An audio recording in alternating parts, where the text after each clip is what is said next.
Hello everyone, আমি ঋতু colour palette পেজে আপনাদের সবাইকে স্বাগতম। আজ নিয়ে এলাম একটি ডিফারেন্ট ছাপ পেন্টিং নিয়ে। চলুন তাহলে শুরু করে ফেলি। পলি ব্যাগে আমি প্রথমে কমলা রং ব্যবহার করে কিছু ফুলের কাজ করে নিয়েছি। এখন আমি ম্যাজেন্টা কালার ব্যবহার করে কিছু ফুলের কাজ করে নিচ্ছি।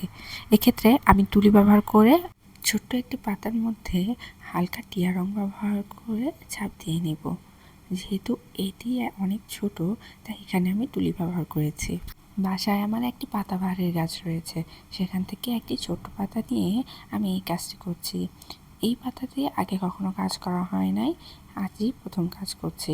দেখে মনে হচ্ছে আঙ্গুল বসিয়ে আঙ্গুলের ছাপ দিচ্ছি, কিন্তু আসলে আমার হাতে আঙ্গুলের মধ্যে ছোট্ট একটি পাতা রয়েছে। প্রত্যেকটি পাতাতে আমি একই রং ব্যবহার করে কাজ করছি। এখানে আমি হালকা টিয়া রং ব্যবহার করেই কাজ করছি। এখানে আমি আর রঙের শেড ব্যবহার করি নাই। মোটামুটি পাতার কাজ আমার শেষ। ফুলের ফাঁকে ফাঁকে আমি পাতার কাজ করেছি। এখন কিছুক্ষণ এটা শুকাতে দেব। শুকানো শেষ হলে আমি জেল পেন ব্যবহার করে কিছু ডিটেলিংয়ের কাজ করে নেব। প্রত্যেকটি কাজের ধরন এক এক রকম, এই কারণে কাজগুলো সৌন্দর্য আলাদা আলাদা হয়ে যায় এবং এক্ষেত্রে কাজগুলো দেখতেও ভালো লাগে এবং যিনি কাজ করছে তিনি বেশ আনন্দ পায়। মাঝে মধ্যে কাজের একটু ডিফারেন্ট নিয়ে আসলে কাজ করতে ভালো লাগে, একঘেয়েমি ভাবটা চলে যায়। আসলে কি জানেন, এই কাজটি করতে চেয়েছিলাম আমি একটু অন্যরকমভাবে, কিন্তু সেরকম তো হয় নাই। যেটি হয়েছে সেটি আমার ভীষণ পছন্দ হয়েছে। ভাবছি যে কাজটি আমি করতে চেয়েছিলাম সেটি না হয় আরেকদিন করা যাবে।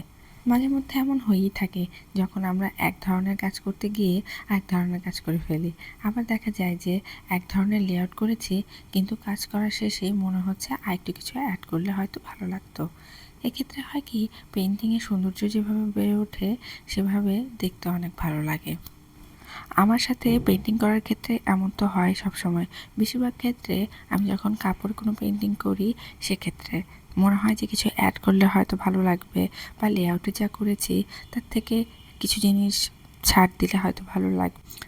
আসলে হুবহু সব লেআউট মতো তো হয় না, একটু অ্যাড করতে হয়, কিছু ছাড় দিতে হয়, এভাবে আসলে পেন্টিংয়ের সৌন্দর্যটা বের হয়ে আসে।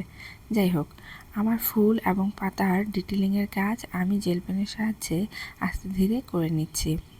এখন চলে যাচ্ছি আমি আমার পেন্টিংয়ের মোস্ট ফেভারিট পার্টের দিকে। এখানে আমি ব্যাকগ্রাউন্ডটিতে কাজ করছি। ব্যাকগ্রাউন্ডটিতে জেল পেনের সাহায্যে মাঝ বরাবর প্রথমে দাগ কেটে নিলাম এবং কিছু অংশ ফাঁকা রেখে উপরে একটু দাগ কেটে নিলাম। এভাবে পুরো ব্যাকগ্রাউন্ডটি আমি আস্তে ধীরে করে নেব। ব্যাকগ্রাউন্ডের কাজ খুবই হালকা রেখেছি। এই তো কাজ কিন্তু আমার শেষ হয়ে এলো। ভিডিওটি যদি আপনাদের ভালো লেগে থাকে, লাইক কমেন্ট শেয়ার করতে ভুলবেন না। ধন্যবাদ।